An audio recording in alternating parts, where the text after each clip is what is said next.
Fertilization is the epic story of a single sperm facing incredible odds to unite with an egg and form a new human life.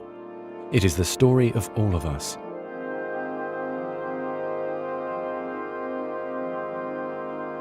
During sexual intercourse, about 300 million sperm enter the vagina. Soon afterward, millions of them will either flow out of the vagina or die in its acidic environment. However, many survive because of the protective elements provided in the fluid surrounding them. Next, the sperm must pass through the cervix, an opening into the uterus. Usually, it remains tightly closed, but here the cervix is open for a few days while the woman ovulates. The sperm swim through the cervical mucus, which is thinned to a more watery consistency for easier passage. Once inside the cervix, the sperm continues swimming toward the uterus, though millions will die trying to make it through the mucus.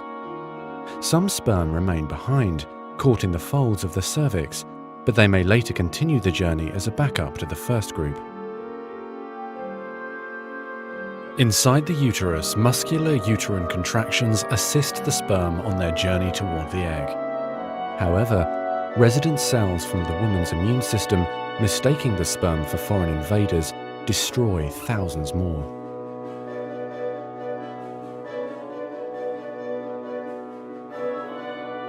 Next, half the sperm head for the empty fallopian tube, while the other half swim toward the tube containing the unfertilized egg. Now, only a few thousand remain. Inside the fallopian tube, tiny cilia push the egg toward the uterus. To continue, the sperm must surge against this motion to reach the egg. Some sperm get trapped in the cilia and die. During this part of the journey, chemicals in the reproductive tract cause the membranes covering the heads of the sperm to change. As a result, the sperm become hyperactive, swimming harder and faster toward their destination. At long last, the sperm reach the egg. Only a few dozen of the original 300 million sperm remain. The egg is covered with a layer of cells called the corona radiata. The sperm must push through this layer to reach the outer layer of the egg, the zona pellucida. When sperm reach the zona pellucida, they attach to specialized sperm receptors on the surface, which triggers their acrosomes to release digestive enzymes, enabling the sperm to burrow into the layer. Inside the zona pellucida is a narrow, fluid-filled space just outside the egg cell membrane. The first sperm to make contact will fertilize the egg. After a perilous journey and against incredible odds, a single sperm attaches to the egg cell membrane. Within a few minutes, their outer membranes fuse and the egg pulls the sperm inside. This event causes changes in the egg membrane that prevent other sperm from attaching to it.